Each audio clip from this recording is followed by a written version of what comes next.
Assalamualaikum warahmatullahi wabarakatuh. Apa kabar Sobat Jejak Entrepreneur? Pada kesempatan kali ini saya akan sedikit berkomentar tentang viral di Twitter akhir-akhir ini, di mana ada seseorang karyawan swasta yang bergaji 80 juta dan karena pandemi virus corona dia terkena PHK. Tiba-tiba dalam waktu 2 bulan kehidupannya serasa hancur, ya, rumah tangganya berantakan dan keuangannya goyah, ya, kehidupannya menjadi goyah. Kira-kira apa tanggapan Jejak Entrepreneur tentang hal ini? Kita simak setelah yang satu ini.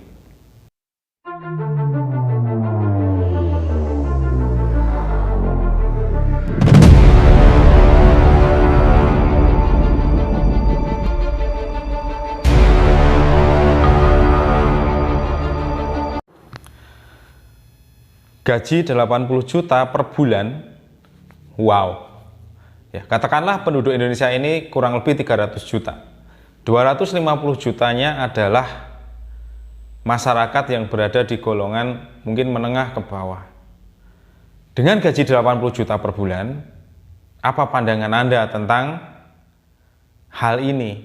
Ya, kalau kita simak tentang cuitan di Twitter yang trending di akhir-akhir ini, gaji 80 juta per bulan, punya cicilan rumah mewah senilai 3 miliar dan mungkin beberapa mobil, dan tiba-tiba terkena PHK,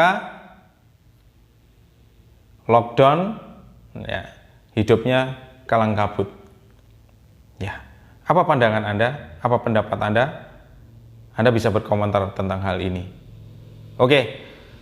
Pada kesempatan kali ini, Jejak Entrepreneur tidak ingin mengejudge atau memberikan komen yang negatif ataupun mempunyai asumsi bahwa itu keliru, itu salah. Enggak bermaksud seperti itu.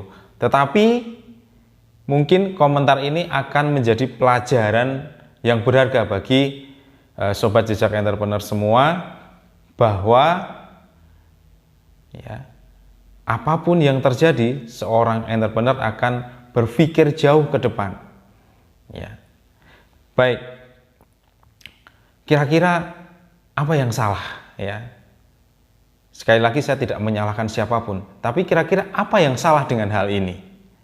Ya, kita akan kupas. Baik, yang pertama adalah bagi seorang entrepreneur, mindset sangat penting. Ya, jadi nomor satu adalah mindset. Ketika yang menjadi fokus adalah gaya hidup, ya, maka berapapun tingkat gajinya, berapapun tingkat penghasilannya tidak akan pernah cukup. Ya, ketika yang menjadi fokus adalah gaya hidup, ya, seorang entrepreneur tentu tidak berpikir demikian. Seorang entrepreneur tentu berpikir bahwa uang yang ia hasilkan, bagaimana uang itu bisa menghasilkan uang lagi, bagaimana uang itu bisa beranak pinak, bagaimana uang itu bisa bekerja untuknya, sehingga dia akan merasakan kebebasan finansial di kemudian hari.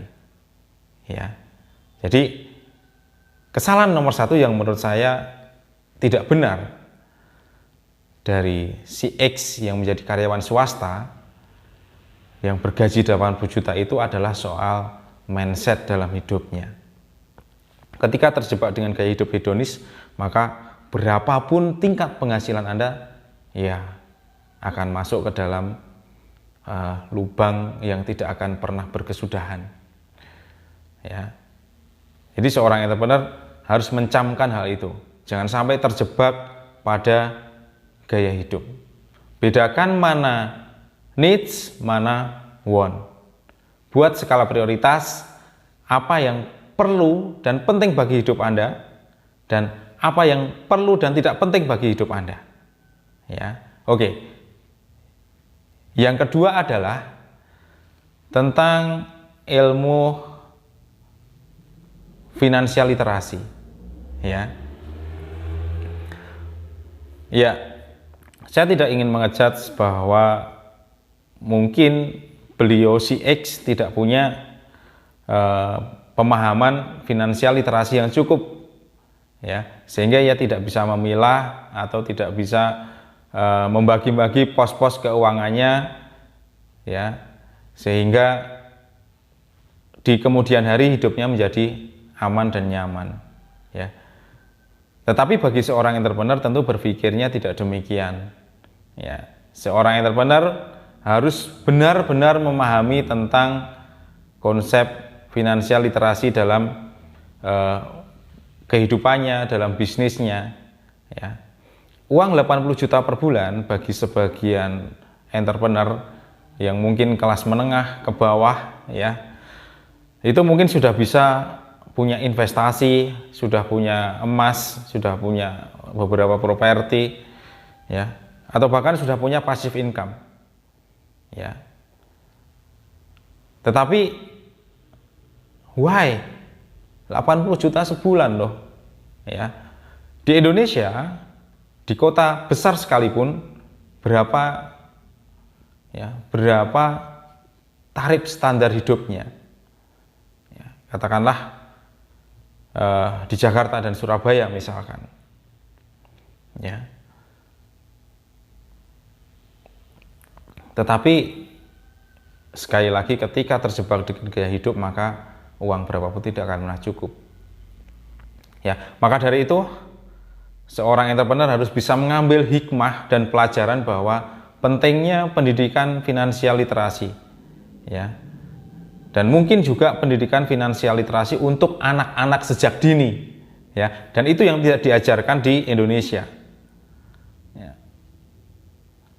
Finansial literasi, ilmu keuangan tidak yang mungkin berkaitan dengan manajemen keuangan yang secara benar, yang aplikatif dalam kehidupan bisnis dan sebagainya, mungkin tidak secara implisit didapatkan di bangku sekolahan, ya.